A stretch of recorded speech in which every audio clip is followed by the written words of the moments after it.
Radio Free Skaro!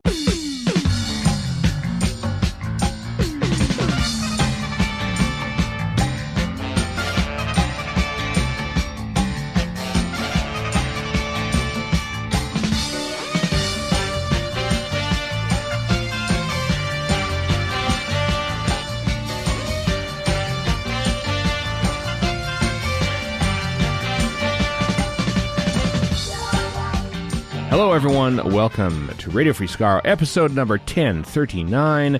I am Stephen in Edmonton. Warren in Vancouver. And Chris in Edmonton. Just so we don't forget to mention it, the conclusion of our Sunmakers commentary, which we've crammed into every single consequential episode of this podcast, it seems, over the past 4 or 6 weeks, happens today. But of course, the big news, which we'll be talking about, is a King of Kensington article in the Globe and Mail, and that's it's breaking. That's breaking news. That's much later in the show. No, Doctor Who's coming back. I don't know if you heard this, but Doctor Who is returning. The BBC announced it, along with some initially a secondary confirmation of our scoop from last week that the War Between the Land and the Sea was indeed coming in December on BBC, and next year on Disney Plus. But yes, the BBC has confirmed, we'll start with this one, confirmed the future of Doctor Who splitting from Disney. A new Christmas special produced by BBC Studios and Bad Wolf will air at Christmas 2026. And written by Russell T. Davies. Written by Russell T. Davies, baby. Getting the band together for one more kick at the can. Spinal Tap 2. Yeah, this is the Stonehenge concert. I was looking forward to Spinal Tap 2 more. Yeah. Yikes. We'll talk about the what we think the reasons of what all came together with this. Yes. We've been talking about Disney being out for months. So it's nice to finally see that confirmed too. Yeah, nice is definitely in italics and quotes there. Yeah, because we all just knew it. Like, it's just like, come on, let's just go. And I like that the BBC's. It feels like the BBC wrested control of that news, so they could talk about it, but also have something to look forward to say we still are making this show, and we don't need Disney's help to do it. Thank you very much. And aren't getting it from the sounds of things. So. Yeah. There's that statement made from, what's her name? Lindsay Salt. Yes, that's the one. Saying Director of Drama at the BBC. Yeah. The other week saying how, Doctor Who is definitely not dead. So Doctor Who is not going anywhere, I believe, is the phrase that she even says it here again. We can assure fans that Doctor is not going anywhere. I don't want to send us down a rabbit hole, yeah. But did the credits say Doctor Who will return at the end? No, it did not. It did Okay. not. No, it did not. Anyway, sorry, Chris, we've cut you off like 2 sorry, times Chris. over there. Yeah. I was just going to say, I'm assuming that this is them not stealing thunder or anything like that, but I don't know, staking their claim, or how, I don't know what hedging phrase bets. to use it. No, not hedging bets. This is them just firmly saying, look, we're putting our money where our mouth was, and doing that. And as far as the whole War Between thing with the broadcasting splits, I assume that comes on the back of like Doctor Who is not. There's no Doctor Who presence at Christmas this year. Nope. There is, or is now, there? Yeah. There is now Yeah. with the War Between. We still don't know anything about. Is it coming out over 5 weeks on BBC One? Is it everything dropping on iPlayer? And we don't know anything like that yet. But I expect this is also the BBC exercising some I don't know, not authority. Brain doesn't want to work this morning. Territorialness? Yeah, self-reliance, territory. Yeah, something along that line. Yeah, just a bit less provocative wording of that, I guess. Yeah. Just to say that, we've.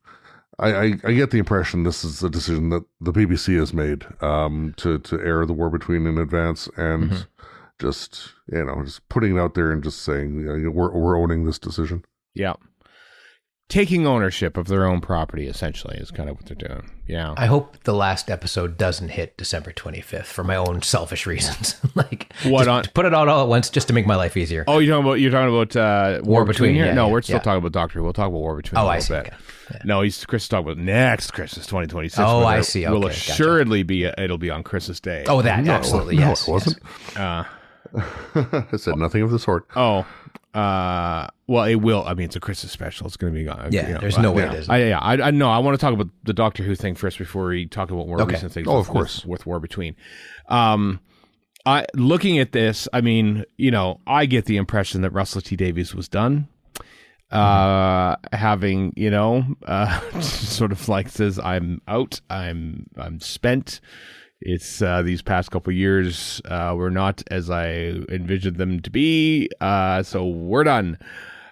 I feel like this. I mean, this is purely speculation, but you remember there was that Bad Wolf 10-year celebration from 2-3 weeks ago, I think it was. It was October 16th or so. Yeah. And there's a big party, and Russell T Davies was there, and Jane Tranter and Julie Gardner, I think, probably came over for that, and Pete Mattei, and everyone who's worked with Bad Wolf for the last 10 years have been there. And there's a big party, and I bet you probably, the BBC is probably there and says, let's get one more. Let's do one more. It could almost be like a placeholder. We can basically make our Roger Corman Fantastic Four movie. That's a model you always want to go after. to keep the rights of this show going, and let's just do one more. And I bet you all this came together in 10 minutes. I bet you it probably happened over drinks and everyone was just like, yeah, sure, we'll do it. And Russell T Davies probably had a vague idea of maybe one more episode that he had in him. Bad Wolf, from what I'm led to believe, Bad Wolf, I think the option to make Doctor Who extends into April, so it'll probably be done shooting before April, before that whole thing wraps up. So basically they have 6 months to make a new Doctor Who episode for Christmas next year. And then I think it's out. I think it's done. I think Bad Wolf and RTD is done. But what this does is that buys them time, either to get a new international co-producer, which is what BBC Studios maintains that they need to do, and have it in place by the time that Christmas special goes out, or by the time that the production, it goes in production or something like that. Or they did it with Billy Piper with a week before broadcast, and they shoehorn the next Doctor into the end of this next Christmas special, and then the new regime, whoever that may be, picks up after that. I don't know, but Sorry, go ahead, Chris. I still don't know who rubber stamped, greenlit, whatever that Piper decision, but if nothing else, Russell T Davies. Yeah, it smells of RTD. Yeah. It really does. With a week before broadcast, it was probably going to be. I think I've said this a few times. It's probably just going to be fade into nothing. No, we can't do that. What a laugh it would be to have Billy Piper Fit of exhaustion. show up. Yeah. Yeah. Anyway. I would like. This hopefully this Christmas special is a way to redeem that. I think keep an eye on David Tennant, and because you don't have Chekhov's Tennant sitting there bi-generated and not use him for this, and can't really use the current quote unquote guy. So how do you bridge this thing with the guy who's always been a friend to the show? That'll be how this thing works out, whatever it ends up being, I think. Was that where you wanted to go, Chris? with your comment there? I wasn't sure. No, not really. No. I don't. Oh, man. Sorry, I didn't mean to interrupt, Chris. Sorry. No, you're fine. I don't disagree that there's at least a possibility that David Tennant's going to show up again. I mean, as we were talking about before recording, there was a certain preference expressed for his 14th Doctor over his 10th Doctor amongst we three hosts. I don't want him to come back. Insofar as I don't want Billy Piper to come back either. If this is something that is going to continue, it needs A, forward momentum, and B, this is a really weird thing to say about Doctor Who, fewer ties to the past. Oh, I agree with everything you're saying. Yeah. Yeah. I don't think we're gonna get. It's I don't think we're gonna get either of those with this Christmas special. Well, but I think you're probably right, because the Christmas specials are meant to be, light and a little frothy. yeah, But it's I say fewer ties to the past with a bit of an asterisk insofar as Doctor Who is so heavily reliant upon its past. Whether it's, the presence and function of the TARDIS or Gallifrey, Time War, you name it, there's a whole bunch of aspects that keep recurring. Sutek, shall we say. yeah. So that's not something that's ever going to go away, because it can't. But there's right ways and wrong ways to do that. I mean, let's brace ourselves. For my awful guess is that Billie Piper will be there. Mm-hmm. She will bi-generate into David Tennant again. Oh, God. And they will basically be it'll be all comedy hijinks and everything else, and there will be a bunch of other nostalgia.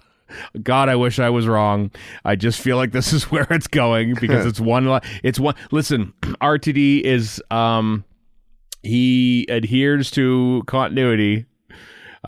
Partly out of a joke, partly because he's a nerd, and if it's his own continuity, he's definitely adhering to it, and he's not going to leave that Billie Piper thing drop, which I wish he would, but I just have an awful feeling that it's gonna be so, like, I've got like basically 13 months to brace myself. We could all be wrong. It could be Ollie Alexander is your new one-off doctor or something like that. They could announce some new doctor and just start it after the regeneration. Like, I don't think they're going to, but they could just have whoever this new person is, and then it's all their adventures, and they go back and explain whatever. Not for a Christmas special. Not for this Christmas special. No. I'm saying I'd like that to happen, but it won't. So. Maybe the start of a brand new series, assuming that happens. It'll basically be like the Curse of Fatal Death, except as an official, actual Doctor Who. Well, then you got to bring Richard E. Grant in then. Oh, maybe that's who the Doctor is. Or Joanna Lumley. I don't know. Yeah. I don't listen. I like that the BBC is committed to Doctor Who. I don't think this Christmas special, which has not been written or shot, I hasten to add. You don't know that, though. I mean, the shot part, I think, is pretty safe to say, but the written part, you don't know that. Maybe it could be written. Yeah, that's true. It could be written. I mean, hey, they don't have a lot of time to make this thing now, so it's they don't. And RTD has gone on record in the past saying how there was stuff being prepped for a season 3 if Disney was going to give that green light, and he could have already written, and then maybe has to modify, obviously, but he might have written an idea for the third Christmas special. And we know how. We know how much ahead Bad Wolf likes to work, so it's entirely possible that this thing is either written or in late stage. Well, I'm starting to think that the reason they shot seasons 1 and 2 back to back wasn't necessarily because Bad Wolf wanted to get ahead. I think the Disney money was like, here you go, here's your check. As you can see, there's a little expiration date on the bottom of that check, so use it wisely there, BBC. I think that's probably why they crammed it in, which is probably why they think, oh, we don't have our actual new Doctor in. Well, that's too bad. We'll just write 2 or 3 episodes without him, and we start shooting in December, so let's go. I think that's had probably more to do with it than let's have fun working ahead. At this point, I think the biggest thing is that any theory is potentially correct. Mm-hmm. Or not. Yeah. Or not. Yeah. More likely not, obviously. Exactly, yeah.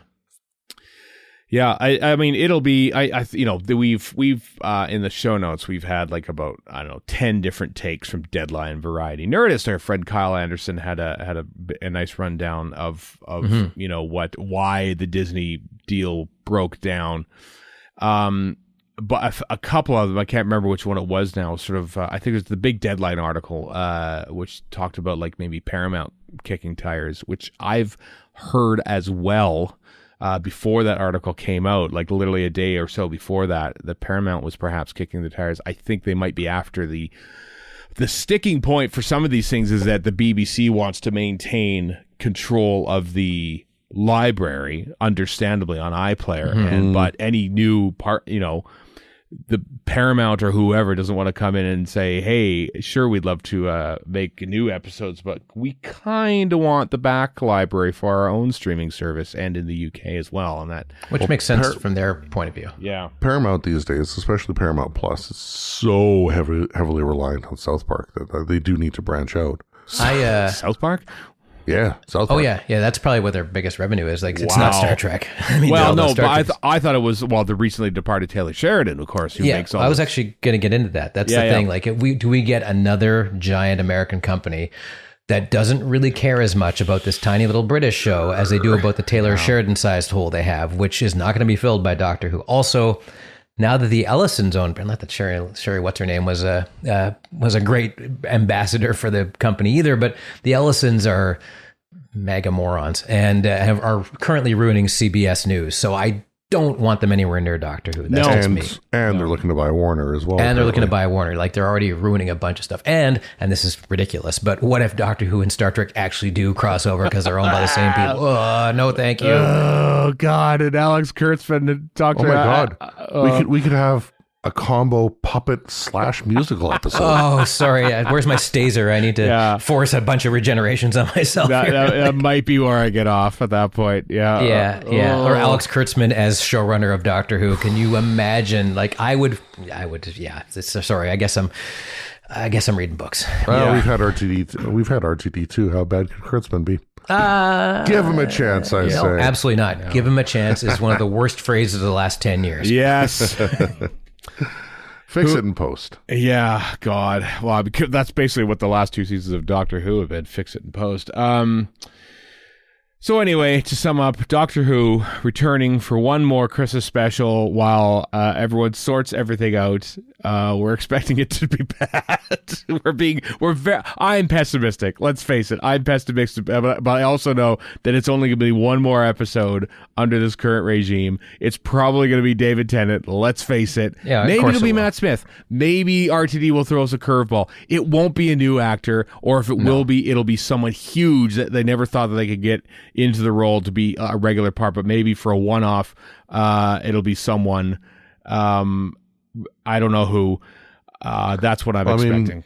Ollie Alexander took over for Shudigawa in The Importance of Being Earnest, so why not this? Well, because no one knows. It's great how we also aren't showing any imagination.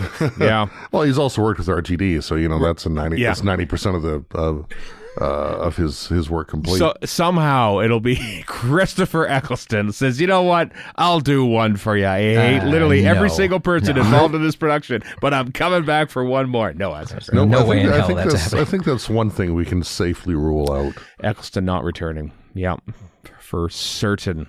Somehow Eccleston didn't return. Yeah. I mean, obviously he's still cool with Piper, given they've been doing the Big Finish stuff. Yeah, and Doctor Who in general, and but yeah. I mean, she seems pretty reasonable all told. Like, one thing I didn't think of that this made me wonder is should we have a multi-Doctor special? I mean, RTD has often said he doesn't like writing those, and then crams in a Jodie Whittaker cameo into the reality war. Well, cameo is one thing, though. Yeah. Mostly to cover up for all the Susan bits that they had to take out because they had the Doctor regenerate. Anyway, it's a whole mess. But the only one that's ever worked is Day of the Doctor. Like, really, really worked is Day of the Doctor. That hasn't been a shoehorning. Is Day of the Doctor. Yeah, and even that is technically a shoehorning because you're throwing in the War Doctor, even though it's done very well. Yep. Yeah.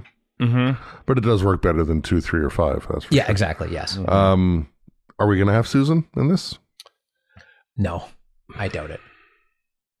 Might we get that finale that was snatched away? I wouldn't put it past him. I wouldn't put it past him. I guess they do have the footage, so they could do it. I think they'll shoot. No, they'll shoot something new with Caroline Ford. I mean, she's in her 80s, but she was just in Australia dropping bombs about all the scenes that they've shot and had to remove because of Gatwa leaving before it was intended. So I could see her coming in for a couple days and finally closing the book on that.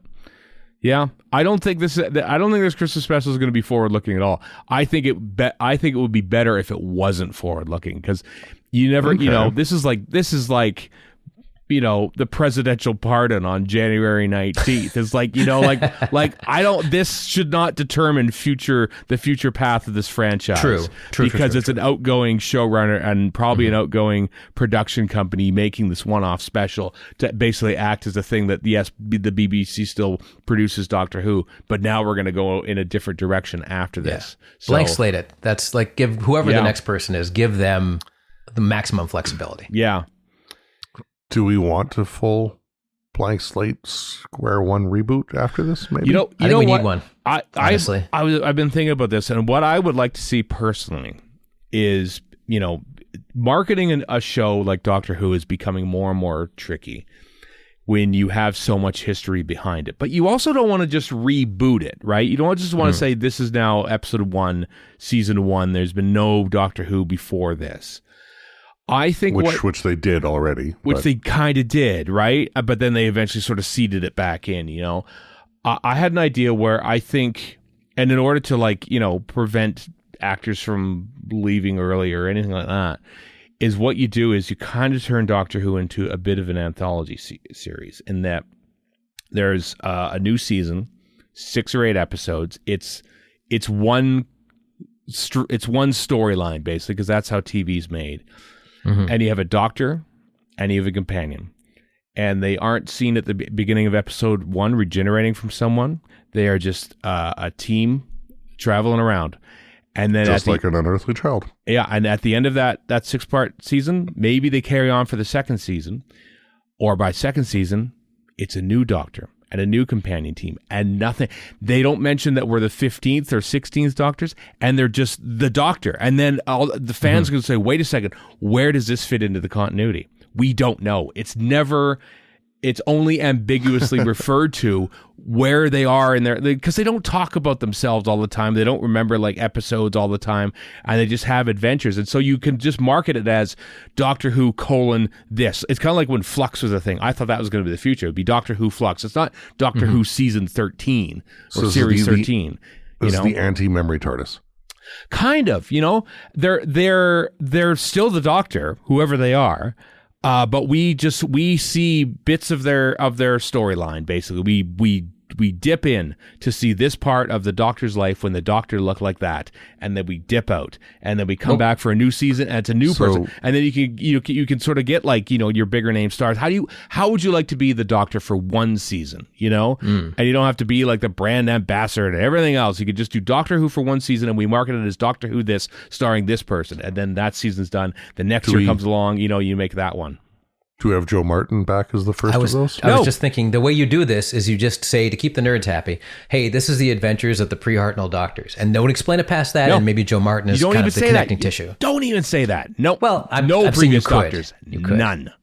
All right. I mean, done. You're talking about a pristine platonic ideal here. I'm saying if they ever went with this, they would probably paper it over with that. You could face Daleks again. You could say, oh, my God, it's the Daleks. I've met them before. Boom. That's all you got to say. That's all you have to say, that sort of thing. I think that's the way you kind of, you break with the past without ignoring the past, I think it would be an interesting experiment. I think it would be a change to the format of the show, but honestly, the show kind of needs to change the format. It's like 1970. It's kind of like that. Kind of like it, They looked at the industry at the time, and like the attitudes towards science fiction in the early 70s. It was kind of like dead. Outre, yeah. And they said, well, let's just set it on Earth and have it sort of be James Bondy. And then James Bond got kind of passé immediately after that too. But they just a full on reboot of the whole show's format, and that's actually what saved the show back in the early 70s. How far do you go? Is what I would wonder. Oh, no YouTubers. Just to cut that one off the pass. Sure. Except as showrunner. Absolutely not.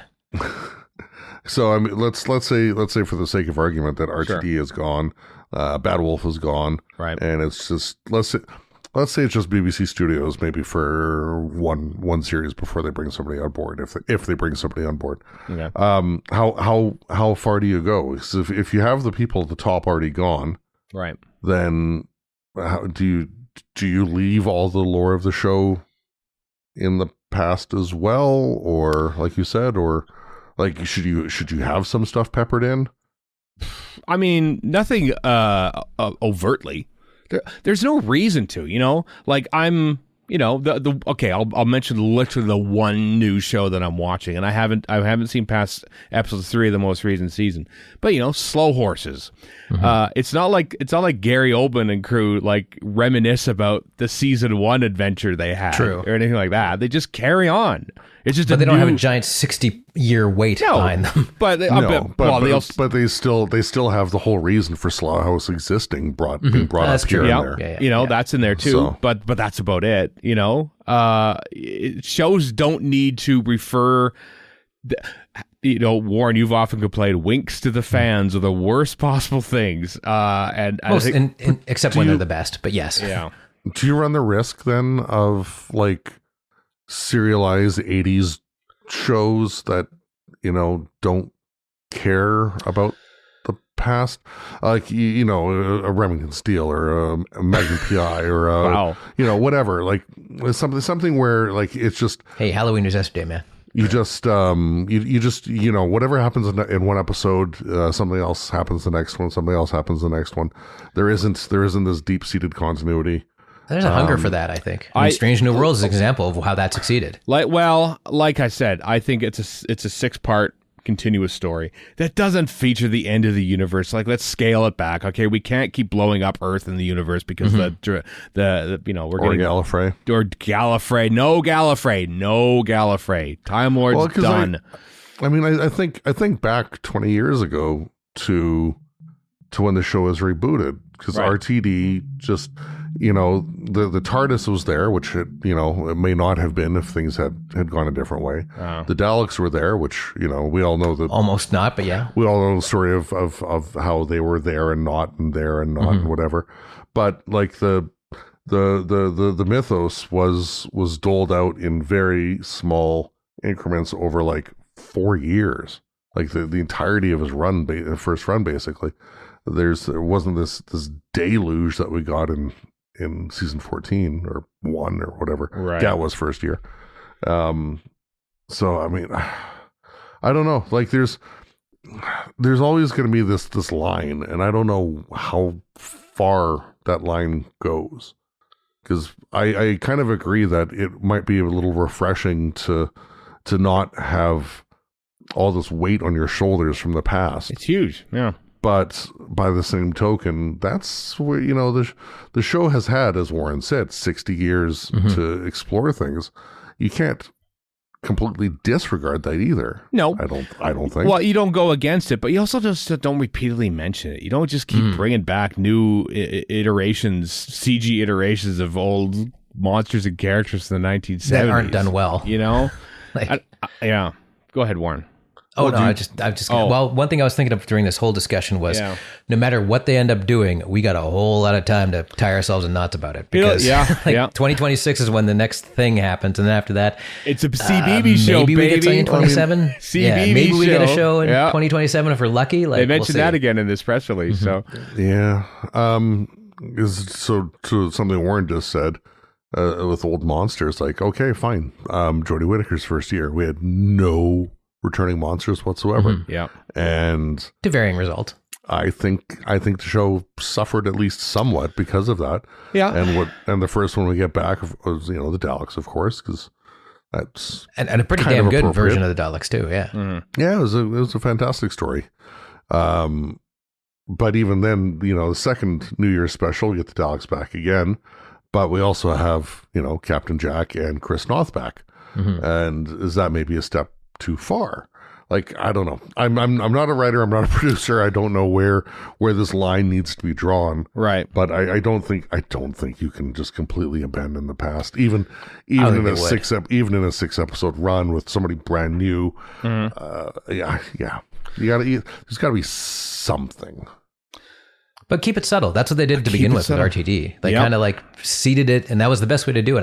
Okay, you can't really repeat that because they already did it once. But yeah, like you said, slathering it with nostalgia is, which, you know, Moffat was guilty of near the end too. To be fair, he was. Sure. Yeah, every show. This is also a way of, like, you know what, this season with this Doctor and companion crew is show run by this person, and the next one, this is the person that's in charge of it. You know, like, you also kind of like regenerate writers and show writers, especially in this day and age where finding people to be a showrunner for a massive thing like Doctor Who is getting so difficult that they just have to keep recycling people who previously show ran Doctor Who, you know?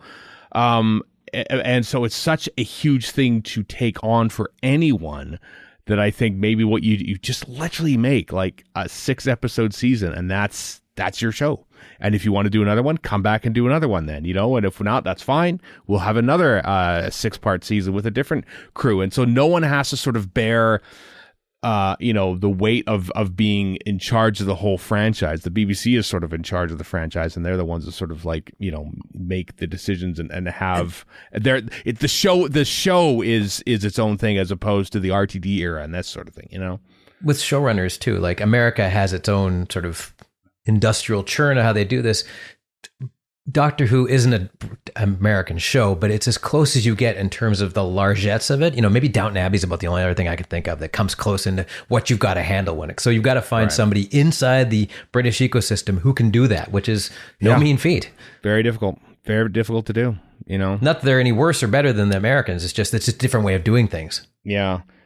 I just think it needs to not necessarily shed the in-program continuity of it all.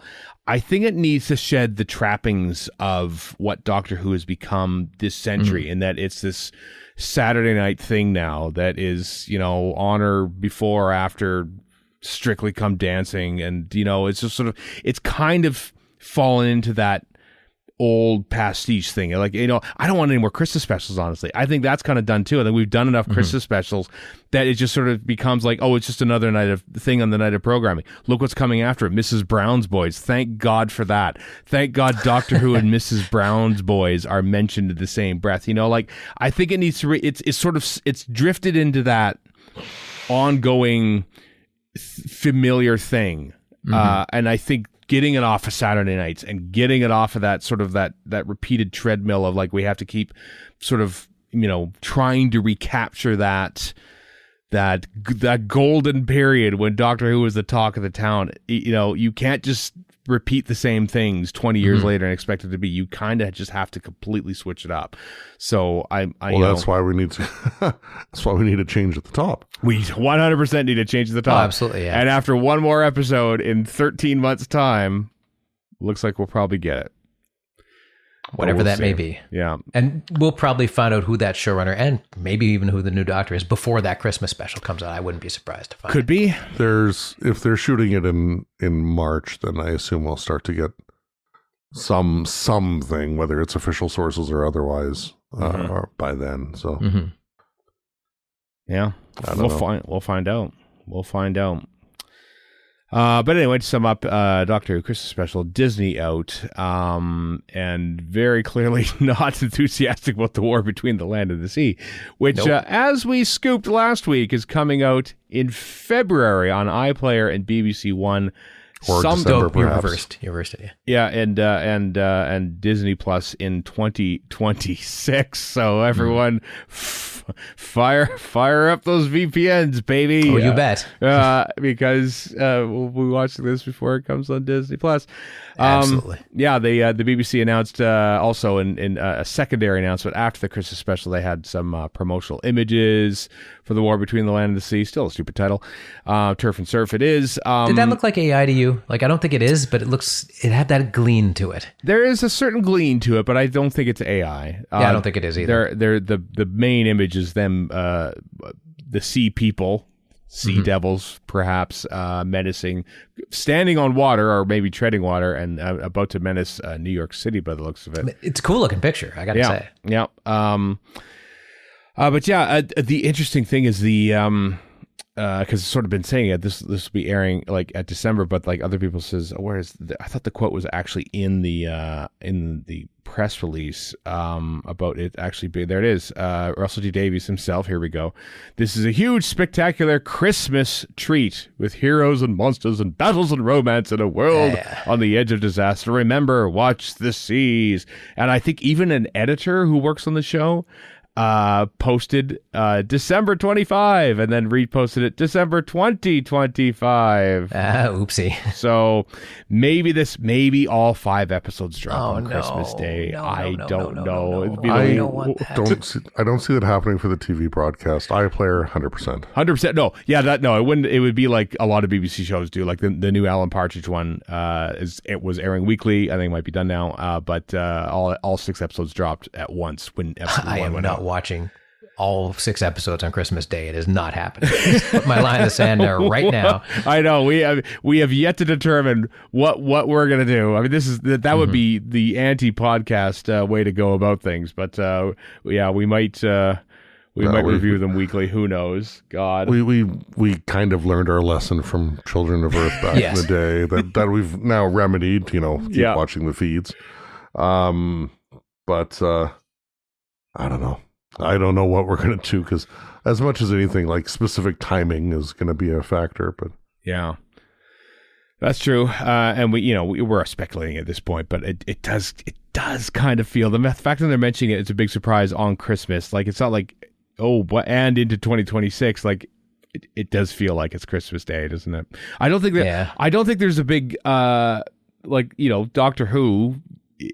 Such as it is, was sort of like, hey, there's a Doctor Who Christmas special. There's no Gavin and Stacey reunion for Christmas this year. There's no, I don't think there's any other big tent poles. So I think the BBC probably saw this and go, you know what? Oh yeah, maybe that might be why they pushed it December in the first place. Yeah, yeah. Maybe they're right now. They're hurriedly CGing or green screening in a Christmas tree in a couple of the sets or something just to make it look like it's Christmas. But nice.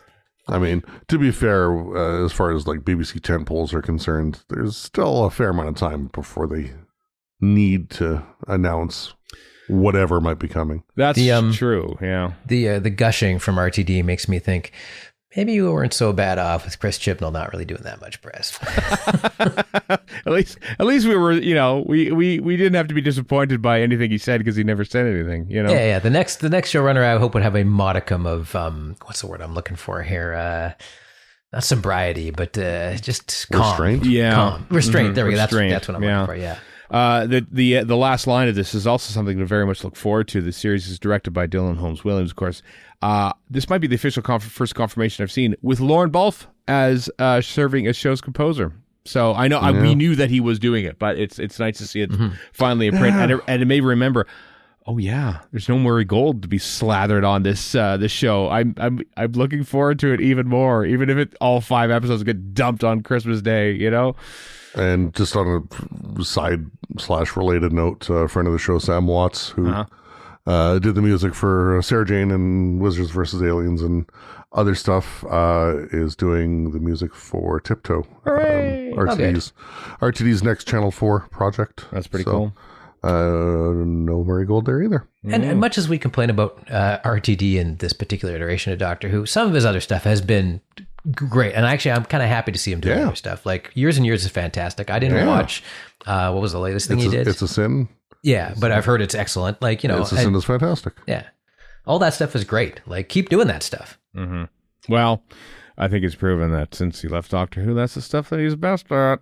And not doing Doctor Who again. There, I said it. Well, if you look back, decades ago now, I mean, things like the Second Coming and Bob and Rose and things like that got him the Doctor Who gig in the first place. Which was good in a lot of ways. Casanova got David Tennant the Doctor Who gig. Yeah. And now look at him. He's wonderful. Is David Tennant? He's married to the Doctor's daughter. He's married to the Doctor's daughter, even. Anyway, the big story here is, of course, we were right. Yeah, that's definitely the big story. Yeah. I mean, we saw. I got a few Google alerts of like Radio Free Skaro. I said, oh well, people have actually said that. Oh, they usually, if they say something, they don't usually go out on a limb with a lot of this stuff unless they're pretty safe. And yeah, this one I was. I have a couple irons and fires out there, all right? And if I hear one from one, but I don't hear from the other, I think, okay, I'm just going to let that go. But hearing the war between stuff from one source and then confirmed by another made me think, okay,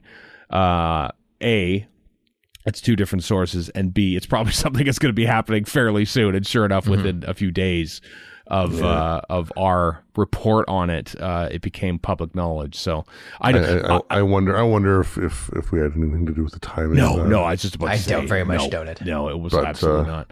To potentially steal Warren's thunder and all of this. Oh, go for it. Steal his line. I'm so glad we can talk about this. That's definitely what I would have said. Absolutely. Incredible reading in my mind. Yeah. Did not see the 2026 Christmas special though. Had no inklings of that whatsoever.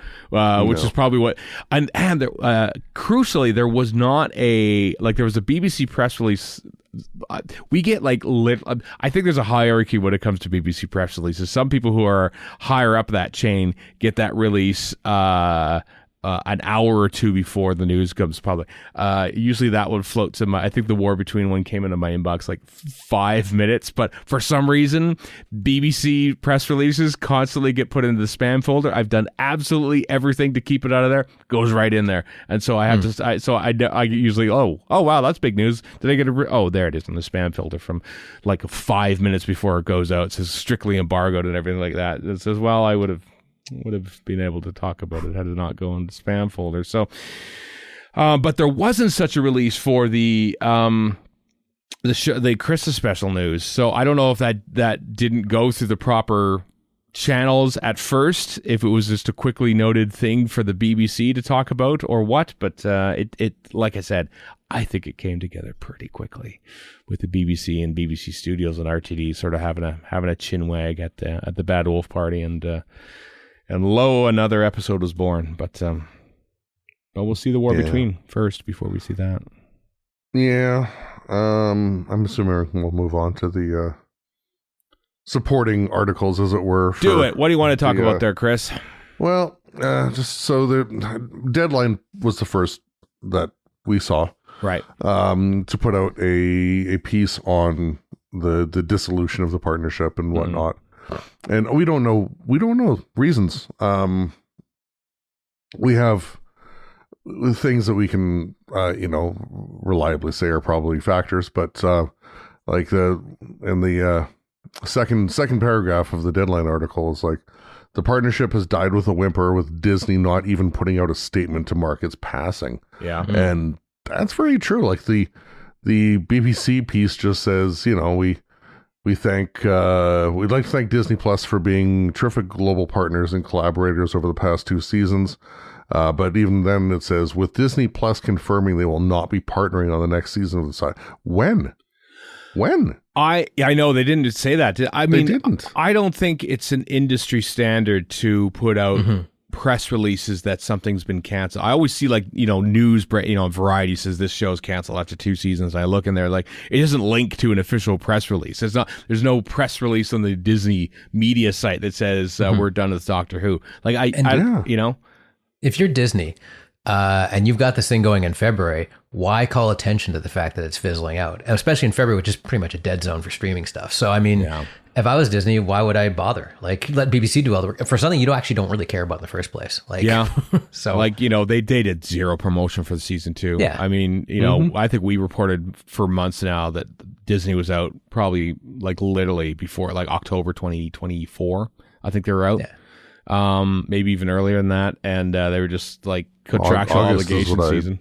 I think August is what I had heard. October for the show. I think confirmed to be gone in August. I think, oddly enough. So yeah. I mean, with Disney, even with Star Wars and Marvel stuff, where they're scaling it back, they don't really go out of their way to tell you that either. And those are huge properties. So yeah. Mm-hmm. Well, like it says in the thing, Bob Chapek? Bob Chapek, his brief 18-month tenure as the head of Disney. Was the one who signed the deal, and then Iger comes back shortly thereafter and starts, scaling things back. Streaming is a weird beast. It really, really is, and it just seems so capricious how fast things can turn around. I've said it before. I'll say it again. It was a bubble. There was a pile of money being sloshed around. All of a sudden, there isn't. You're going to see the same thing with AI and whatever the next bubble is. Yeah, yeah. That the Disney Doctor Who deal, signed under Chapek, under the blank check era of all streaming places. Pets.com kind of a thing. Yeah, a little bit, and then by the time Disney starts hemorrhaging money, that Doctor Who deal was signed like literally 6 weeks before Chapek was out. And then Iger comes back in and says, "What are we doing here? We're spending too much money. This is gone. That's gone." And Iger's got a legacy. You never forget, if with these American CEOs, legacy is a big deal. Yep. He was the guy who spent all the money on buying Fox, getting Marvel, getting Star Wars, getting all that stuff, which made sense at the time. And then they bring him back specifically to cut costs on all those things and more. Line item somewhere down the spreadsheet, Doctor Who is not going to think twice about that. And if I was him, I wouldn't either, to be honest with you. I mean, Doctor Who is probably never going to be Star Wars or Marvel. Oh, God, no. Despite RTD's hype machine about it. Yeah, and maybe they tried for that first season, and the results just did not bear fruit on Disney Plus, and that's why they, it wasn't. Oh, this show's too woke to promote on Disney Plus for season 2, so we're not going. No, the numbers were probably not good for season 1 on Disney Plus, and says, well, this isn't working. We're out. Why even spend any of our budget on promotion of the show? Yep. Iger did say about a year ago that they'd gone too far with I'm paraphrasing here, but basically at some sort of conference, maybe the Sun Gathering or whatever. I might be getting this wrong, but basically he said DEI had gone a little too far. But I think that was more of a sop to the idiots in the audience than it was anything else. Right. They're not going to look at this and go, "Oh my God, DEI," amongst all the other fiscal concerns. Yeah. It's weird. There's a lot of 1996 kind of coming through with this. So like we've talked in the past about the viewing figures in Britain and how they're down on the whole, no question about it. But by the same token, people are not watching TV in the same way. The iPlayer numbers were usually bolstering the overnights by 50-60%, et cetera, but the Brits, such as they can do, have kind of been all over this in a positive way. It's the Americans who are letting things down. See also Universal/Fox. Yeah. As we've said, never partner with American things, otherwise your show will be killed, just like it was in '96 and just like it is in 2025. Well, it's a never-ending money churn. That's what American TV is. Yeah. And it's for good or ill. Yep. Yeah. Well, honestly, I'm glad that Disney's out. I don't especially after the Jimmy Kimmel thing and everything else. Until they partner with another American thing, because they can't not. Right? I know. Well, that's where the money is. It's not just where the money is, but what other streaming services out there aren't American? There are so few now. There are so few big streaming services. You'd think that Disney Plus would be the one. Netflix. Is Paramount even that big? I don't even know. Not really. Especially outside of America. If you're looking for a Oracle, worldwide distributor. The money of Oracle and Ellison's, that is big. So if they buy Warner Brothers Discovery, they will be one of the bigger ones. But none of which is great. Yeah. And Apple TV is out there. Yeah, that would be, honestly, in an ideal world, Apple going, here's a pile of money, now do whatever you want, would be awesome. But listen, I don't think it's going to happen. Jason Snell, our friend Jason Snell on Downstream this past week on the full extended edition of the episode. I know this because I edit the show. But he directly spoke to me on it because he knew I was editing it about the RFS's. He just summed up the whole Disney Doctor Who split and everything, and he sort of put it out there. And I thought this is interesting. The Jay Hunt, she is the European head of content or something for Europe in Apple TV Plus, ex of BBC and Channel 4. So she has ties to the BBC, and my dream, of course, is Will Smith, now former showrunner of Slow Horses, coming in to be a new showrunner of Doctor Who. I wouldn't say no to an Apple TV. I absolutely would not. Smith-fronted TV show. I don't know. And just to throw in another podcast bit, Alex Lindsay, who's a production guy, he's on MacBreak Weekly, and he knows a bunch of people in production. And he said every person he knows in production, like below the line, who works on an Apple TV show, loves it because we need to get this done. It just gets done. Like there's no penny pinching nonsense. Right. So the blank check phase still exists then, based on Apple TV. Well, it's Apple. They have how many trillions of dollars, right? That's true. This is no links to the show notes. I don't think for this, but there's a podcast called The Insiders, where it's like two old TV executives from Britain talk about things, and one of them is Peter that sounds Fincham. cool, actually. Yeah, Peter Fincham, who is controller of BBC One at one point. And he talks about, because they're talking about the Disney Doctor Who thing, you can kind of tell that they're both kind of like, we watched a little bit. Like, they're not like dyed-to-the-wool fans like we are. Mm-hmm.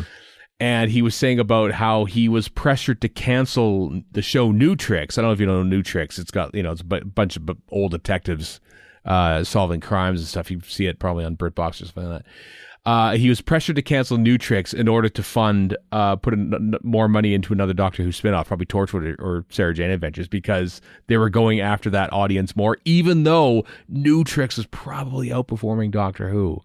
But it was an older audience, so they know we need to put it into Doctor Who instead. So I listened to it a little bit before recording here. So just to show you how basically Doctor Who was seen as religion. Like, you cannot speak ill of Doctor Who. It is our moneymaker. This is like in the mid 2000s, basically, when at the top of the heap. It was very curious to hear the insight of what the BBC thought of Doctor Who at the time. And given now how the BBC is still like really driving hard with Doctor Who, you can kind of tell it's still a financial beast for them.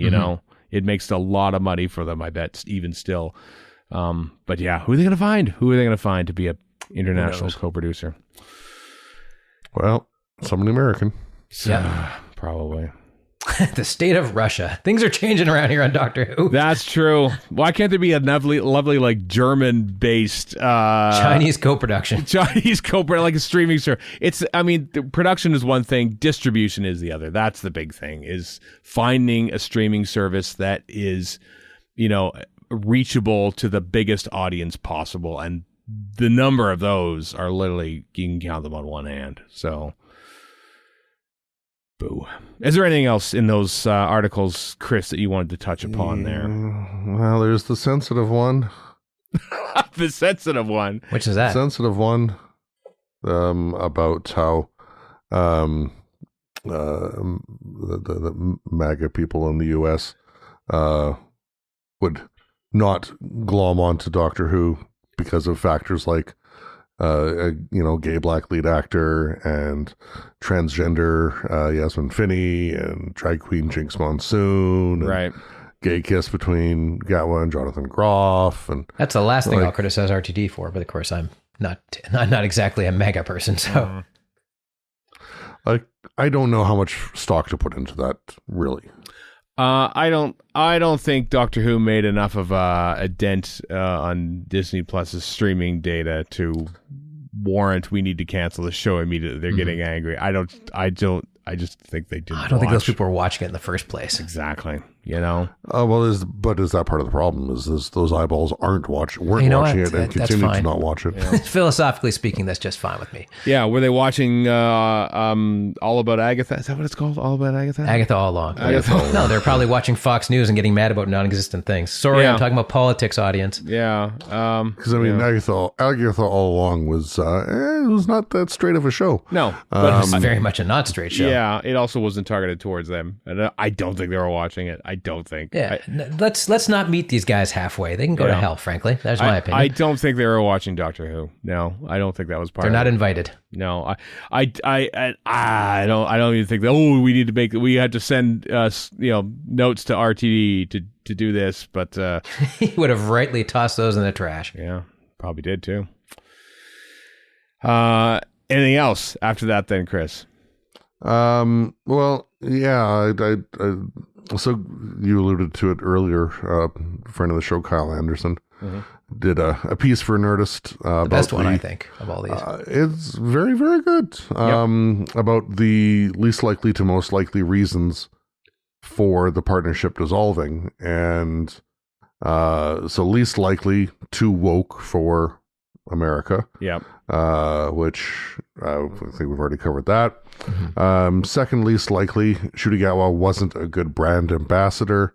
See, that's one. I think people have maligned his efforts. I think that I think he went above and beyond in a lot of ways. Like, especially thinking of this past spring, doing press for the series 2 finale. He had been off the show for the better part of a year at that point in time.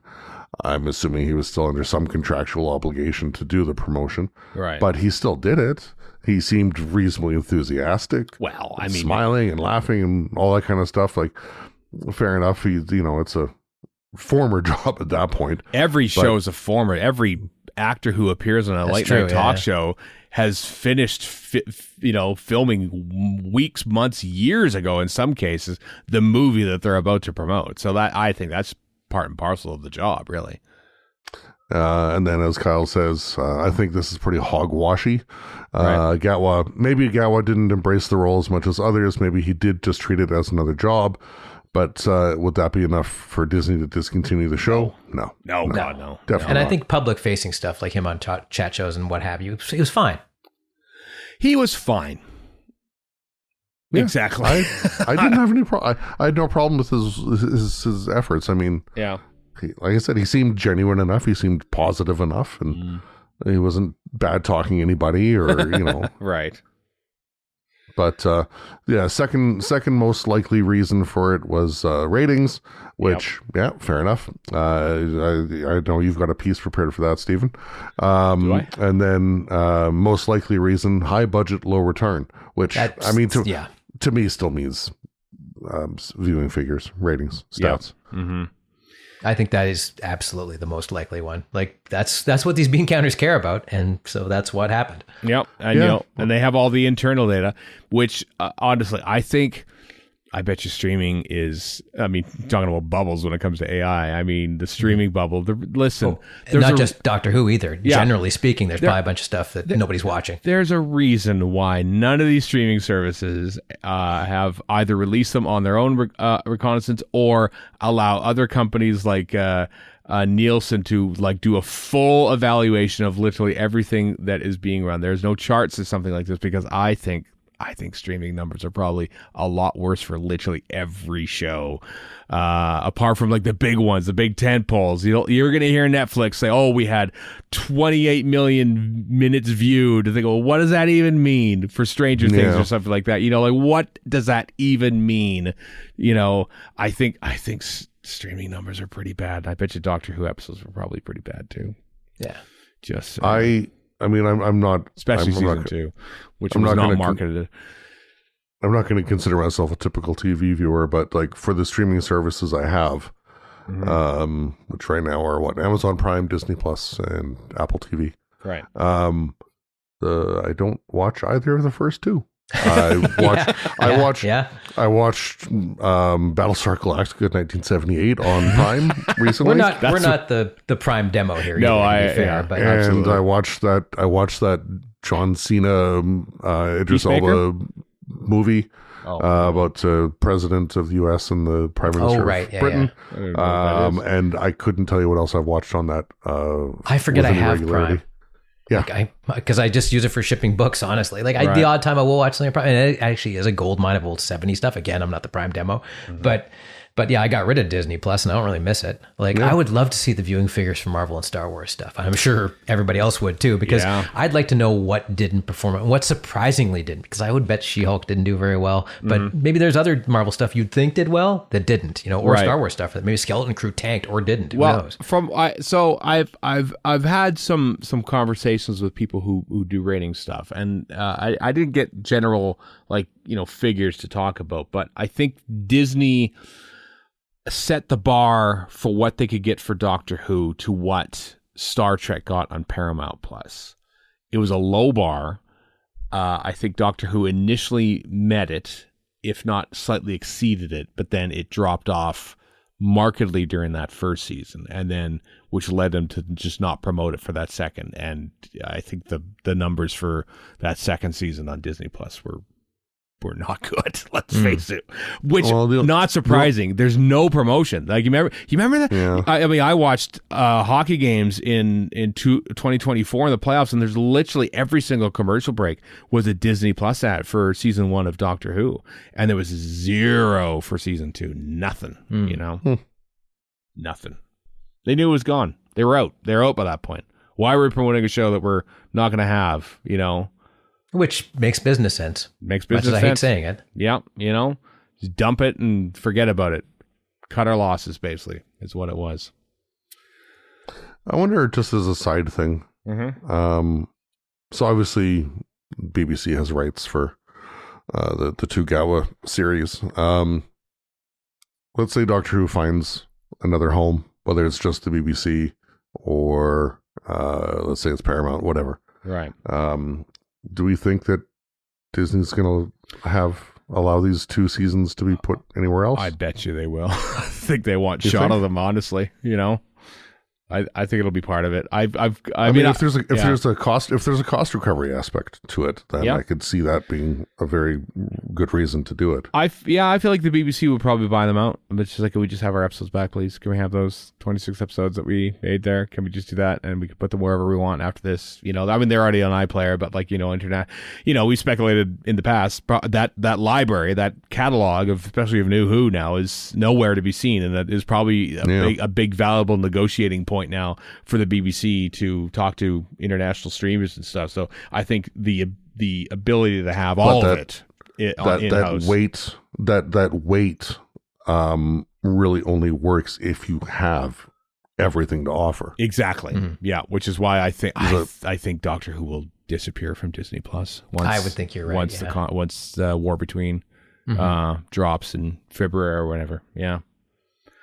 That's my guess, but there's no point for Disney to have it, and they've shown that they will remove their own shows like Willow. That Willow TV series is gone from their. Oh, they produced it and made it, and it's gone. It left Disney Plus. So yeah, a show that they only had a hint of an influence on, but they just streamed. Yeah, it'll be gone. It'll be gone. Oh, wow. That's my guess. Yeah, absolutely. Scratch that one. You'll never miss it. You'll never miss it again, Warren. Disney Plus. Well, the 2020s have been a decade of disappointment. Why stop now? Well, exactly. And downer of an ending. We've literally talked about this big news, admittedly big news, for an hour. Yeah. Is there anything else? It warrants. It does. Absolutely does. Absolutely really does. I'm just a time check. That's all. Is there anything else you want to talk about it? Well, I'm going to watch the space, basically. Yeah, I think just to go back to Kyle's article, I think he kind of summed it up the best by saying, "I don't even effing know, man." Yeah, as far as the future of Doctor Who goes. Yeah. So. I mean, that's just my general approach to life now. It's like, well, I could get freaked out about all this, and I have very good reasons to. But what good's it going to do me? Mm-hmm. Yep. Well, we'll see. We will see. And then just to put this to bed. Sure. So links will be in the show notes. But Variety, Deadline, Hollywood Reporter, Entertainment Weekly, all the big boys ran a piece on the which is interesting. Disney BBC split. Yeah. Yeah, that would it's still big enough to be talked about, and all the industry rags, so to speak. So it's kind of cool, and from different things, and not just regurgitating press releases either. So to actually have a proper report on it all. Proper reporting. What a concept. I know, right? Thank God we can still trust the entertainment newsletters and websites out there. When what a depressing thing to say, but true. A little bit. Okay. Well, there we go. We'll see what happens in the days and the weeks to come. But once again, interesting times. That Doctor Who has been on the air for several months, and we've never been hurting for contact on this show. Let me tell you, when it comes to Doctor Who news. Way to tempt fate. Yeah. Next week, nothing. But that's right, because next week, we've already alluded to it. We'll tell you now because we recorded the Sunmakers commentary months ago, but we're beginning our 5-week retrospective of Torchwood Children of Earth, reviewing one episode at a time, watching it again for the first time. In two of both you and you, Chris and Warren, didn't see it, I think, since it originally went out. I don't think so, yeah. I saw it once. I watched it once after. Once after. I don't think. I watched it once to prepare for the Torchwood panel that I was doing at Calgary Expo, like 2011, and that was it because it was just such a heavy hitter. 2013? Was it 2013? I don't remember anymore dates. It wouldn't be 2011. Of course it wouldn't be. Anyway, so next week we're starting our 5-part series revisiting that, and spoiler alert, we're very impressed. Very, very impressed by that show, and it was surprised at how impressed we were. Yeah, it's very good. So that's starting next week for 5 weeks. Hopefully we'll get it wrapped up before the Turf and Surf shows up, which according to our own discussion is going to happen on Christmas Day anyway. So which could surprise us pleasantly too. Who knows? Who knows? Yeah. Well, it might. There's a new episode of the Whoniverse show out right now. Okay, it dropped on Halloween because they talked about the scariest moments of Doctor Who, and they have John. Why am I blanking on his name? John Davy. John Davy. I was going to say John Casey, and I'm mixing up Paul Casey and John Davy's name. Talking about different costumes and everything else, about scary stuff. Rob Shearman's on there breaking down the 5 scariest episodes of Doctor Who ever. And talking about his 2 new books. It's always good to see Rob Shearman on an official Doctor Who thing. So they didn't allude to what's happening on the next episode, but they did say that it was coming. But I'm always wary. Every single month this thing drops. Like, is this the last one? Is this the last one? But this is, as we said at the time, this is sort of another way of the BBC sort of like, keeping their iron in the fire and says, yep, see, still making new Doctor Who content, damn it. I should throw in my one bit of John Davy trivia. What's the name again, Stephen, of that Wicker Man inspired Radiohead stop motion video? Oh, Burn the Witch.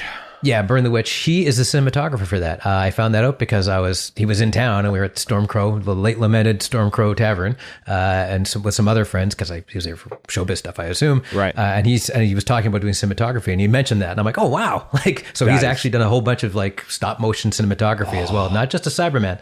That's it's from years ago now, but it's like a video based on the style of Cumber Green. Is that the name of the kids show that is also parodied in? I think so. Parodied in Life on Mars. Yes. Yeah, in that. It's a very cool video, and I believe I said to him, "The hell with Cybermen, this is cool as hell, dude." This should be your legacy right here. Damn it, yeah. Big Finish stuff. Some big for the Big Finish Paul Sprague Memorial Short Trips Opportunity 2025 winner was announced. It's The Wednesday That Wasn't by Luke Collins. That is performed by Claire Corbett. That is out now from Big Finish. Do you want to overanalyze the artwork? It's got Jodie Whittaker's doctor in it. That's pretty much it for overanalyzing. Congratulations, by the way. Yeah, absolutely. It's got that big clamp from...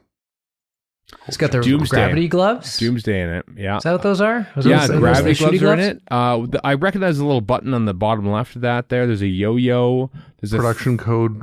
Stephen wants production code V. Dalek's Master Plan. Clearly this is a hat tip that the Dalek's Master Plan is coming back. There's one of the cubes from Power of 3.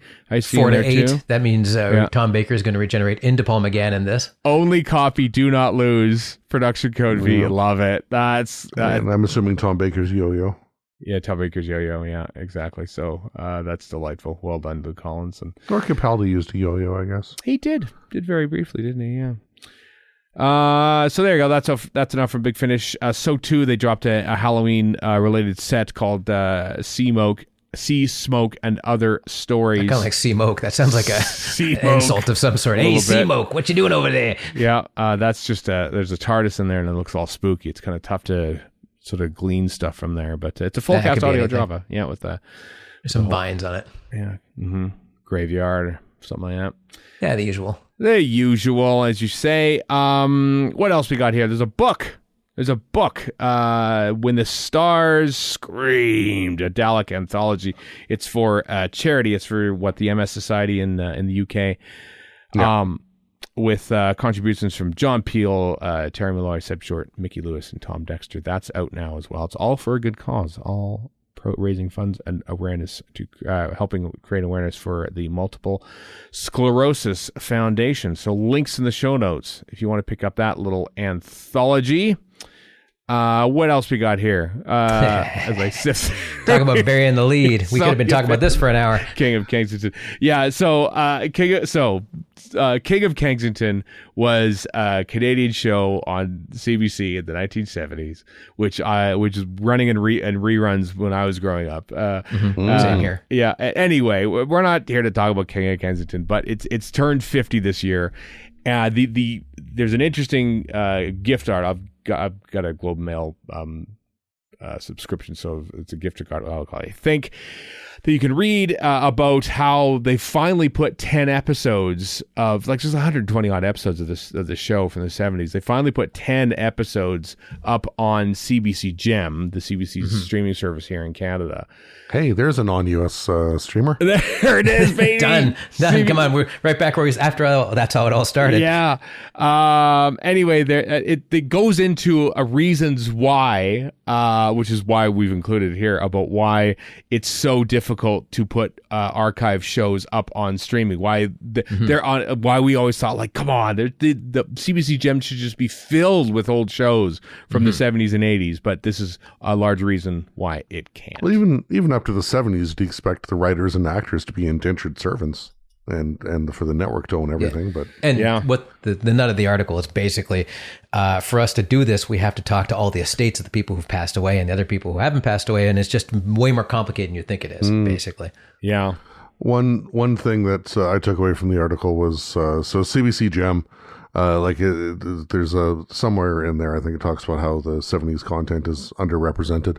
And I took a look on CBC Gem and I sent you guys a screenshot, and there's it's so very little, and a lot of what's there is stuff set in the 70s, exactly, not shot in the 70s. Come on, you liars. There's a great episode of Canada Land, which is an independent Canadian podcast network, where they talk about the Beachcombers, because for this very same thing, it's about a year or two ago they made this, and it's all about how you can't find it anywhere. And one of the main reasons cited by a person who used to work on the show is that if you went to Toronto CBC, and I'm paraphrasing, but he basically says it's like you farted in an elevator if you discuss this, because it was made in CBC Vancouver, and to this day there's a rivalry between these two, because they're like, oh, they made it in CBC Vancouver, it's not as good as CBC Toronto. So Canadians aren't immune to stupidity either. Not that anybody was wondering that. And apparently Beachcombers is on, for those of us in Canada, is on APTN. Yeah, a lot of it. So, one of my absolute favorite headlines, there was I don't know if it's still around, but there was an Onion kind of takeoff called Radio News, which was all First Nations jokes. And this guy said, my absolute favorite headline was CBC releasing Beachcombers DVD set with only the Jesse episodes. I'm like, I would buy that in a second. Jesse was the best thing about Beachcombers. He was awesome. Jesse being the First Nations guy on the show. Yeah. APTN standing, well, I don't know if they've changed it, but Aboriginal People's Television Network is what it does or did stand for. Yeah, that's right. No, it still does. Yeah. It does. Centered in Winnipeg. I watched one of those episodes of King of Kensington from like September 75, and it was charming. Honestly, I had no memory of what the show was. It was remarkably progressive, especially for 1975. It reflects what Toronto was and is. Toronto is one of the most diverse cities in the world, also it's supposed to be the anti Archie Bunker, because he's got a whole bunch of friends of various ethnicities, and his mother is the one who's probably typical of Toronto at the time, the one who's also probably an immigrant and angry about other immigrants. She even said so. She moved from Poland and everything. They even talked about that in the episode. Yeah. So it was a charming little episode. I know that probably anyone who's outside of Canada can't watch it, but one of the 10 episodes has Eugene Levy in it in an early role. Mike Myers. Yeah, Mike Myers in there too as a child actor, right? Probably, yeah. I mean, that clip makes the rounds every now and again, but it's nice to have the full episode. Yeah. All of 10 episodes on. Anyway, of course, my eyes boggled out at the mention of 2-inch videotape, which is obviously I get Google alerts just for that phrase in my inbox. So, of course you do. Yeah, of course I do. Also, Kensington Market is a delightful neighborhood to this day in Toronto. If you're there, if you're in Toronto, you already know that. But if you're visiting Toronto, check it out. It's nice. Yeah. Just need a marathon of this and to put Spadina Bus on repeat. Now we're talking. And then you're set for Toronto life. And the last bit, we talked about Nabil Shaban last week. Of course, passed away at the age of 72. Toby Hadoke has written a very wonderful, as he always does, obituary for The Guardian on the late actors. So we've included that. as well. Mm-hmm. All right, that is it for this segment. After the very short break, it's time for the finale, the conclusion of our classic series commentary for the Sunmakers. Are the microphones wired in? All round the condenser, most merciful. We're looking forward to excellent duodecaphonic sound. This is the moment when I get a real feeling of job satisfaction.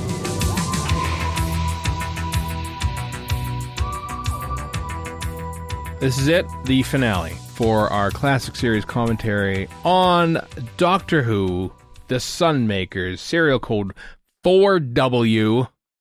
The last story to go out in 1977 before it took a 2 or 3 week break until 1978, where the season 15 picked up again. This is the last episode of Doctor Who to air in the UK before the premiere of a little film called Star Wars, which premiered on December 27th, 1977 in the UK. Yeah. Never heard from again. They had to wait 7 months to get movies in those days. Yep, we'll see what happens with this the last pre-Star Wars Doctor Who episode, part 4. Assume you've all got your legally purchased Blu-rays and or DVDs/VHS copies. Here we go then. Sunmakers, part 4 in 3, 2, 1, play. Momentary panic there, as both part 3 and 4 are exactly 25 minutes long, according to the file that we had here. Also, and I can't believe I mentioned this before, maybe I did a couple episodes ago, but that light always has bugged me and always continue to bug me on the TARDIS. Yeah, I know. Incorrect. It's only correct in the Horns of Nymon when they finally put a dome light on it, oddly enough. Comes to fruition. And then that prop is gone forever once Doctor Who returns, so... It was writing its own history, is what I mean to say. We rewrite history all the time. What I'm talking about is far worse. Oppenheimer? No, that's from Day of the Doctor. Oh. Come on, What's man. that? I don't know that. That's from 2013. Talking 1977 here. Yes, Oppenheimer's from 2024, but okay. Or 23? No, it's 1945. Drop the bomb, you idiot. Jeez. Oh, well, what a dummy I am. Come on. Don't you know your history? I guess not. The subtleties will be... Final dying cadences. Robert Holmes loves a good word, and I love him for it. Yeah. The range it affords. Just the sadism. there's some real menace in what he's writing. One day, Stephen, you should do your eyebrows like I have no eyebrows. You're talking about? You just get old enough, and nature does the job for you. Yeah. Trust me on this. My eyebrows are thin enough to begin with, and it's you need to bulk them up. It's a great thing about turning in your 40s and 50s. Is like, oh, why is my ear doing that? That's unacceptable.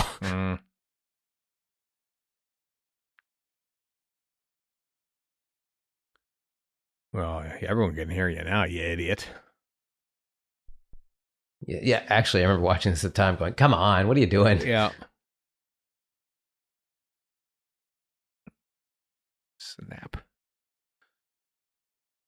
We were trying to determine, I was Pick trying up the to pace determine. there, Leela, come on. Yeah, I know. Chop, I don't chop. care if you're all groggy and stuff. So this is the last episode that aired before Star Wars premiered, but they shot Star Wars in the UK during the making of Mask of Mandragora and The Hand of Fear. I wonder if anybody, like, in the industry, like, knew... Oh, they're making this new science fiction film. Apparently, it's going to be crap. Say, this is quite the tenuous link you're building here. I know a little bit, but I mean, omniscience. There are a lot of links between Doctor Who and Star Wars. Let's face it, just because they're mostly people in Doctor Who going, well, we're screwed. Eventually, but like at the time, I'm curious, like what the chatter would have been like, in the industry. Well, I mean, people thought it was going to be a colossal failure, so probably pretty derisive. And also, this is a bunch of Brit talking, so probably pretty derisive. Yeah. Well, I mean, you got think of Peter Cushing is in there, Don Henderson is in there. Yeah.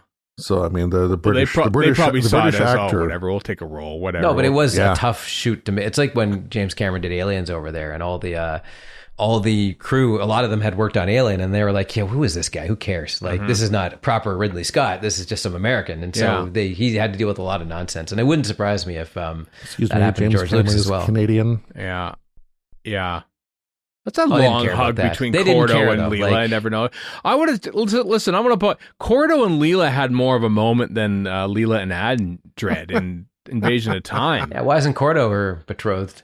Yeah. Cordo's so short. Hey. There's Well, nothing wrong with short Leela's dudes got, and warrior women. got Like, some- I'm just putting that out there. Leela's got some disguised heels going on there. Some platform boots. There's what she's got. Well, what was Baker at his peak? 6'3", I 6'4"? think. 6'3"? Yeah, I think he's 6'3". So, dude, there in the Bishop is greenish quite vest. Yeah, it's quite tall. He's got taller, a actually. Yeah, good, probably what 2 inches on Baker. yeah, he's pretty tall. Tallest man in Great Britain in 1977 Okay. Yeah. because of their About that. diet of Baked grease beans. baked beans and grease. Yep. Kilgare. I was actually talking to a friend who's in England right now, and she's from here. And I was saying, the British breakfast, it's not that it's good. It's that it's real tasty once, and then you don't have it for the rest of your trip. Yeah, our first trip to the UK, we had it literally at Heathrow Airport on our flight home. Doing it once. Okay, beans and breakfast. All right. I had a really good one at Camden Market, just outside Camden Market. I had a British breakfast for lunch, and I was like, this is really bad for me, but damn, it is tasty. Mm-hmm. All true. Also, it speaks to the British blood coursing through my veins and making me a real uptight jerk. Mm-hmm. Here's some crappy, those look like skateboards. Those little guns that they're wearing. Or those kind of like smaller snowshoes.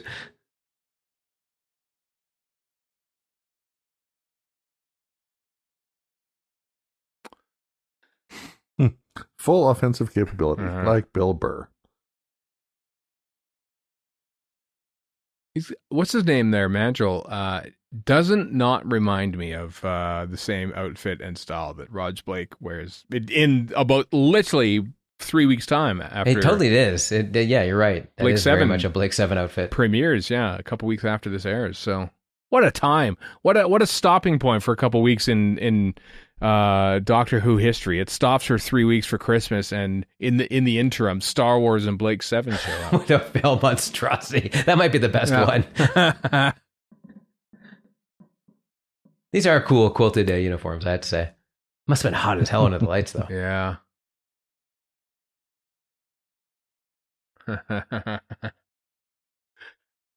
It's just Henry Wolf, man. I tell you. I like how he pulls his chair forward to like presumably hit his mark. Yeah. Yeah, it's great. For the camera. Because the Great. guard was otherwise blocking him. Mm-hmm. This is just the White House every day. Yeah. A swinging output You're linked something tax. corpulent. Corpulent. Can you just imagine Robert Holmes probably had a big list on, on a board somewhere of all these good promontory. I love this bit where he just Spins around in spins anger. around in a circle. Omnipresence. Yeah. So good. Omnipresence. Not good enough. Hey, not good enough. Honestly, I know Warren, your work why have you rate. not cosplayed as this? I know. Well, because it would be kind of unfair to people in wheelchairs, to be honest. Like, That's it's a kinda good point. That's a jerk very good move point. from Might be a my little part. ableist, yeah. Yeah. I do have a friend who's in a wheelchair, and he would be perfect as him. Oh. Like he would totally embrace that whole role. I was in the anime club as a a university student, and he wheeled in. I'm like, who's this guy? And then he just said some just vile invective. I'm like, this guy's all right. And we became close friends. Writing a Glasgow love letter to you. Insults aplenty. In the Gen X style. Mm-hmm. This guy here later shows up as a Varden baby. Invasion of Time. Yeah. There's that one smug Varden. Yeah, I think... I'm like, dude, you're foil. Why are you so smug? Yeah, I know. I can't remember which one he is. I don't think it's the main one. I think it's the other one who speaks, because there's three of them, and the third one doesn't speak Nobody at all. works today. I've wanted to say this at work so many times. Nobody works today. Michael Keating is a smarmy dream in this. Oh, he's so good. He is really good. This is a power couple right there. Yeah. Oh, if that's a somersault, that's Stuart Fell, baby. Good old Stuart Fell. Jester of the year, hiding his face. 1993. Yeah. There he is. I like how she lectures him. Like, why can't I murder people? This is impractical. Come on. Yeah.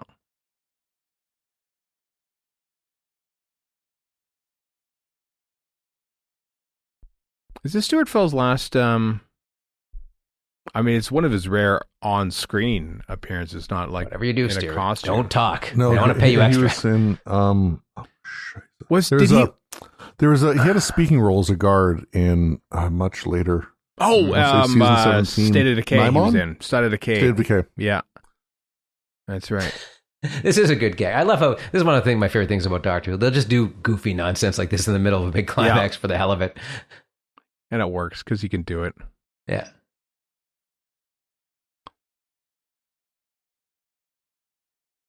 Like it's always had. It's always had this little like indomitable. It's great. I love old Doctor Who. The gray one. The gray one.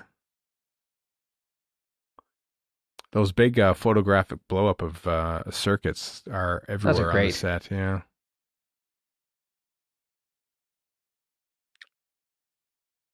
I've always loved this line.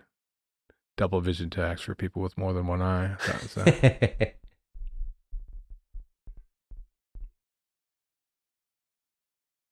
That's another part where I like the original script where he's sort of saying, you know, oh, he does this and this and this, but Baker phrases it as a question instead. Grossness. Laxity, hate, laxity, and weakness. Oh, there's so many good lines in this. Everybody has to return to the office. Yep. Why? I don't know. That would be that kind of a boss, wouldn't it? Or rotundity. I missed some of these when I was a kid. Oh, man. Just like there's got to be a list somewhere of all the ones that he does. Yeah, the memorable quotes section on IMDb or whatever is probably chock-a-block. Yeah. Probably full of falsities like most of IMDb. Yeah, every line though. Oh, this is a great bit coming up. Where he is murdered. Oh, God, gleefully murdered, yeah. Which kind of was off-putting at the time, I have to say. It's like, oh, really? You're killing this guy? Okay. I would hate to be this guy. Oh, I know. The guards don't get paid well, but you guys sit around and listen to this dude all day. Mm-hmm. Quiet.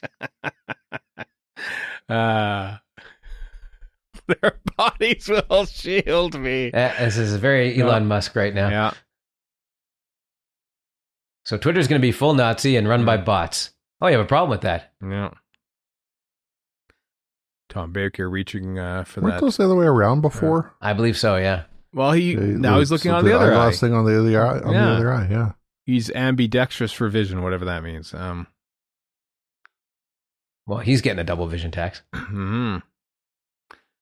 So the story goes is that Leela, who was looking for a way out already, suggests that she die off in this story. And this is the moment where she would have died going through this door and getting zapped. Like how unceremonious that would have been.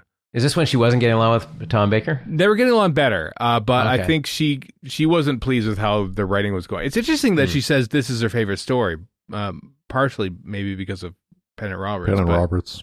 Yeah. But you know, she was already like thinking, "Oh, I'm done with this." She's Come got on. great lines though in some of these, like Invasion of Time. This has become Fry family lore, where she's standing there talking to Rodan, and Rodan's blabbing about some quantum physics or another. Right. And she goes, "Oh yes, when one must, one must." My sister still to this day says that to me about whatever. Like, what are the? Oh yes, when one must, one must.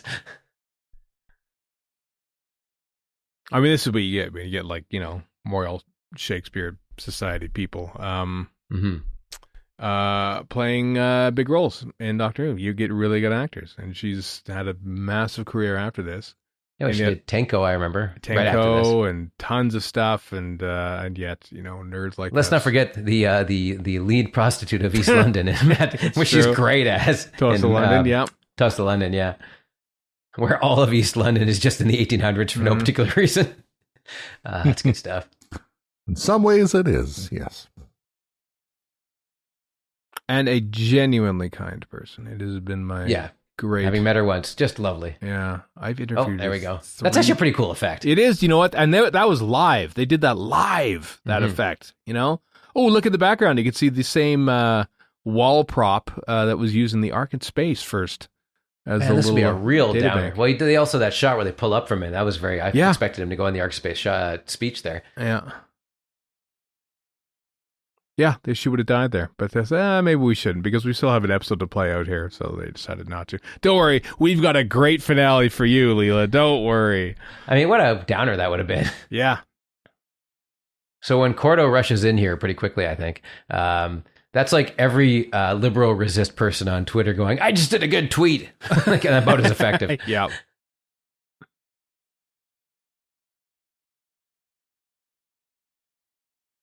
Her world is collapsing around her. Well, I knew I should have joined the union. I like what I like about this. I like this is that That is very corporate. Like, but then look, she's like looking very suspicious. What happens to Martin? That's the last we ever see of her. Does she she's join in the revolution now. Does she join the revolution, or is she like planning to take it down from within? Like, there's a sequel. Come on, Big Finish, get on it. In my headcanon, she's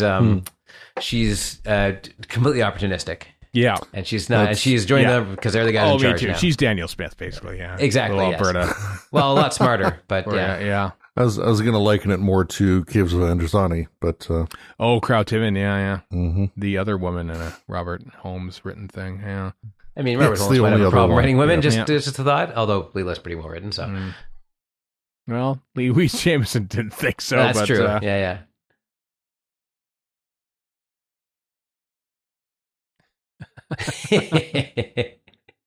Nobody has a problem with this police box, which the door is conspicuously open. Young Warren is just mortified. I know, it's always bugged me. I like, he just thinks that his mere presence will command them to yeah. Like, doesn't even go up there with guards or anything like that. There's no better feeling if you can do this, but if comedy you're at work murder and they act like this, and you're just like, I don't need this guy. Throw him over and show it. Yep. And they're all cheering. That's great. Let's have a laugh. You're all complicit. You're all co-conspirators. Well, it's political, so it's not a murder. Oh, is that how it works? Sure. But anyway, yeah, like if you're at work and you have a guy lecturing you about something or other, and you just sit there and go, yeah, I can just quit. Yeah, I love this guy. Just a dude.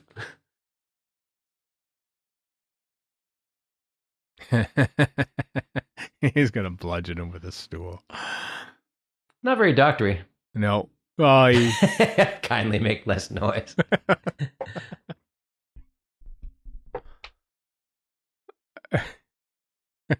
I love his little if you intend to sniveling. There's a little hand moves there. Yeah. No. See, this is BlackBerry. The iPhone couldn't possibly be real. Yeah. I just like that he keeps a printed copy of the prospectus behind him on his chair. Yeah, absolutely. Why wouldn't he? Like, you never know when you're going to need that. You steamed like a ham. I was just waiting for that. Didn't they did a cartoon sound for that too, didn't they? Yeah, like a boing or something. Bit, yeah, not quite Horns and Imon, but yeah.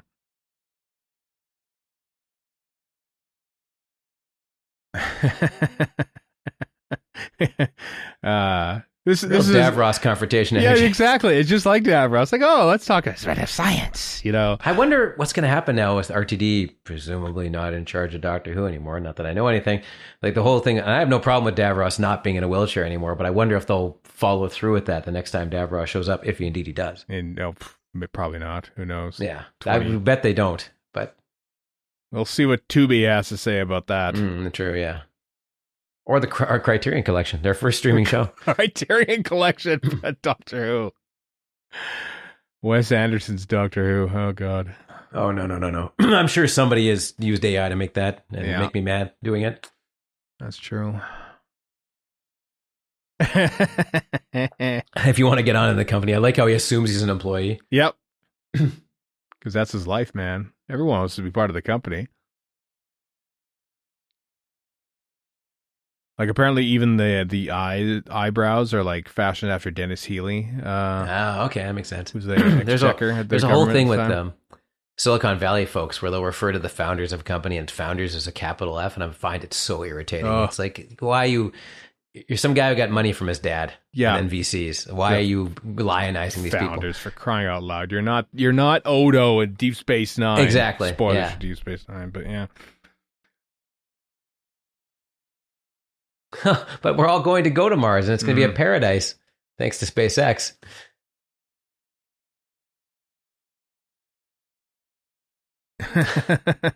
They're gas giants after all. I love how he just spews out the corporate nonsense, and he gets into it too. I know, well, he's basically talking on his level essentially. Yeah. But I just love how the collector buys into it. Oh yeah, because he just thinks he's legit. Oh yeah, we're just talking business. This is great. This is normal for him. This branch will close. Like, it's a funny thing is I equate a lot of this, the pinstripe suits aspect, this branch will close all, like this is total Thatcher. Yeah. But that's to come, little do they know, like. There's always been a substrate of douchebag business guys. There has, but it speaks so 1980s to me, and they're ahead of the curve a little bit, thinking, oh yeah, we're gonna do just you wait, wait. Even in the 60s, Mad Men and the Organization Man, all that stuff, that kind of whole 50s conformity is great because you're all part of this prosperity. It's just there's a long tradition of this. That's true. Maybe different in Britain, but during the winter of discontent. Oh, Stuart Fell's back. He looks like a young Q. He was told to wake up. Yeah, he is kind of John Delancey-esque, isn't he? A little bit. We're walking by John Delancey at a fan expo, and he just had the 1,000-yard stare in his face. These nerds, I got to get out of here. For the money. Mm-hmm. Gotta get that swimming pool. I know this because my friend Ron was there helping me shoot stuff. This is where I interviewed Jeremy Bullock, and Ron had that same 1,000-yard stare. It's like, these are not my people. I'm like, well, they are mine, so stand aside, sir.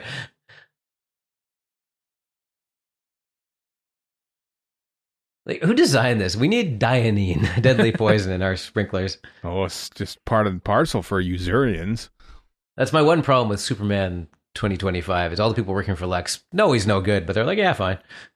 Well, look at the state of the U.S. government. Oh yeah, I agree. Yes, absolutely. It's not that it's unrealistic, but hey, you finally got to kill him. Well, no, he only got him in the arm. He's fine, but he is bleeding out right now. We'll just leave him there. It's business is business. Yeah, business is business. He just has a full-on panic attack here.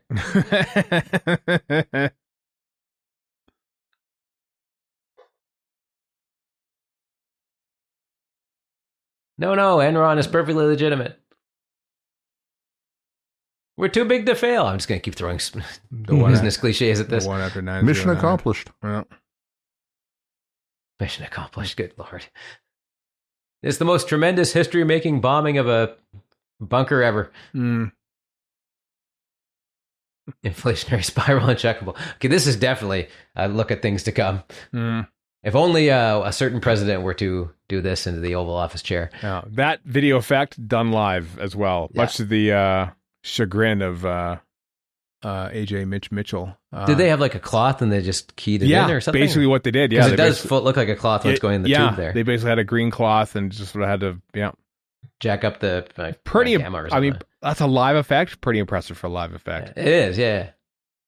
But that would end, of course. Underworld. I think the VFX guy Mitch Mitchell we should do like a gallery only day for visual effects, and they finally got their wish for Underworld, and it looks great ish for the lasers and stuff like that. Not for the blue screen. That's all done with. I admire the blue screen.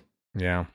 I just like how the collector was ahead of the game with the built-in toilet in his chair. Hey, man, if you're the boss, you can poop wherever you want. Yep.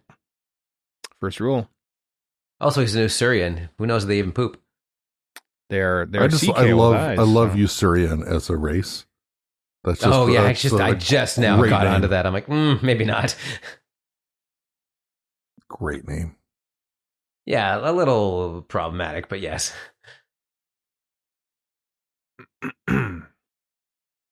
I feel like all the extras are saying goodbye, doctor, like a little early there. Like here's where they say it. Goodbye. Goodbye. The way that he says goodbye, everyone. Our friend Bill Evenson, when he was like being a handler or something for Tom Baker, some small signing event somewhere. I think it was in the UK. Sort of often recounts to people Tom Baker going, "Goodbye, everyone," then going to Bill, "Get me out of here." When he said 300, that same 1,000-yard stare. Yeah, exactly. Yeah. Before. When he said them 300 million of you can't be wrong, I'm like, oh, that's where you're wrong, doctor. Yeah. 300 million Americans are very wrong. Well, 150 of them, or however many voted for that disgusting Claude. That's right. I'm not getting over the border. If they could throw gather hate over the side of a building, surely. I won't commit to that, but I also won't shut it down. Well, let's get a bunch of Ajax over there, or retrogrades, or whatever they're called. Doctor Who wrecks the chess game. Call back. Yeah. Call back to 3 episodes ago. That's when you had to remember things. Everyone go off to see Star Wars now in the theaters.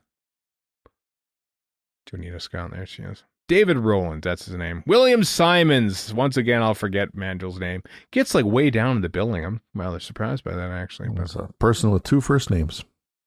And there's an Adrian Burgess there, too. Any relation, Chris? A prior life, yeah. Okay. Nice. That's great response, Chris, honestly.